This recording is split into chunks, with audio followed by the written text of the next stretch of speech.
Welcome back to our place. এই Christmas ডেতে আমি একটি স্নোম্যানকে একটি টবের উপরে এঁকেছি। চলো আমি তোমাদের দেখাই যে আমি এটা কিভাবে এঁকেছি। Let's go. প্রথমে রংটা সামান্য ভিজে ছিল, কিন্তু পরে আমি বুঝতে পারি রংটা একটু গাঢ় করলে ভালো হবে, কারণ এখানে রংটা টবের থেকে গড়িয়ে পড়ে যাচ্ছিল। তারপরে আমি এখানে কালো রং দিয়ে দিই, যেটা আমার একদম করা উচিত ছিল না, কারণ এই রং দুটো একসাথে মিক্স হয়ে যাচ্ছিল। কিন্তু আমি এখানে শুকানোর জন্য অপেক্ষাই করতে পারিনি। কিন্তু তোমরা যখন এটা করবে, নিশ্চয় একটা রং শুকিয়ে গেলে অন্য রংটা দেবে। চলো আগে যাওয়া যাক। এবার আমি গাজর দিয়ে এটার নাক বানিয়ে দেব।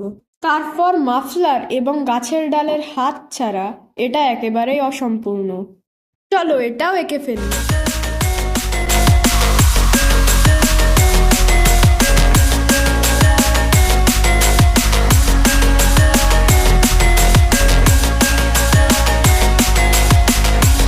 তারপরে আমি ব্যাকগ্রাউন্ডটাকে সুন্দর বানানোর জন্য কিছু গাছপালা আঁকলাম। আমি এখানে একটি ঝাউ গাছ আঁকছি।